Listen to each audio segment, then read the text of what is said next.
Okay, we're going to take a break from cooking and lavender to talk about something very, very much on trend, very cool, and a project you might want to get into. Deb is here from Lowney's Landscaping. Good morning. Yes, good morning. And you are a division of Lowney's.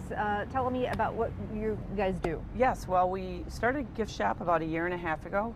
And with that, we also do workshops and teach classes. And one of the biggest hits has been the miniature gardening, which there's several different ways to approach miniature gardening, and that's what I thought we could talk about today. You brought along some great stuff, and this looks so fun. So yes. This is an example of all natural miniature gardening for people who don't maybe have the big space, you know. Sure, yeah. Well, and we like to think that you can enjoy time out gathering.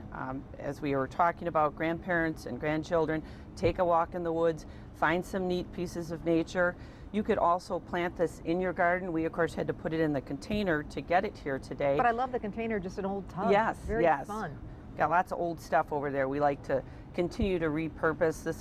The tree is actually a root from an old white pine that got ripped out, and then even the small accessories have all been constructed out of nature. So it isn't about having to spend the big money on all the accessories, although that can be fun as well, especially when you move into some of the holidays. So a lot less weeding, you don't need a ton of space for this, and these are just so cute. There's so much to look at. This is a wonderful fall miniature garden, and it's even got little lights. Tell me about this.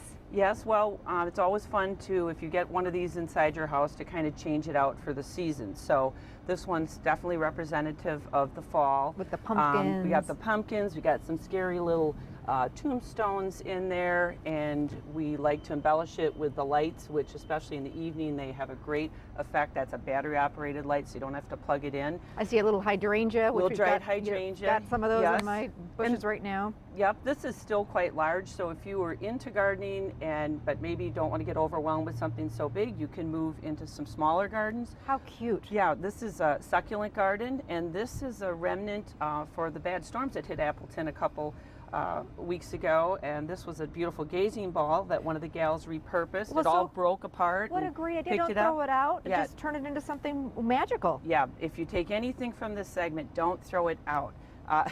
Everyone will be bursting at the seams like we do at the Gathered Earth, but we always find places to use things. So, and it's just beautiful, and you know, this is something, this is neat for the holidays, and we were talking about what a great project for grandparents, grandmothers to do with their grandchildren to create something like this. We'll be offering workshops in this about, like I said, once a month we do one, and certainly when we get a little bit closer to the holidays, this will be on the list. So, I mean, this, you know, got the holiday balls, and again, some hydrangeas, pine cones. Talking about gathering, so this is the type of stuff that you teach at the workshops that you want to go out and gather in the yards, which is, you know, like a treasure hunt out, just, you know, in your yard. Yes, when we do a workshop, we usually, you know, we have this to offer. We encourage people to bring things in, and I was actually gathering while I was waiting for you out on the weather deck here. I found this little shell. Are you serious? You never know what you're going to find. I thought it looked like a little fairy bird bath. Oh, but rocks and bark and moss and sticks. And last but not least, quickly, can you describe what this is? This is whole. Well, one of the gals that was probably the biggest inspiration for the fairy gardens was Cicely Mary Barker, and in the early 1900s, she was a poet and an illustrator, and she kind of created the whole fairy garden thing. So we like to represent her. Many great books. The pop-ups are wonderful. Fun for the kids to get into. Absolutely. This whole thing. Okay, you can find out more about all this mini gardening and the fairy gardens at Lowney's Landscaping, the Gathered Earth. The Gathered Earth, yes. Thanks for sharing. I love this idea. What a neat project for fall or winter. You know, when you're chomping at the bit to do gardening, there you go. That's you can do it inside. So.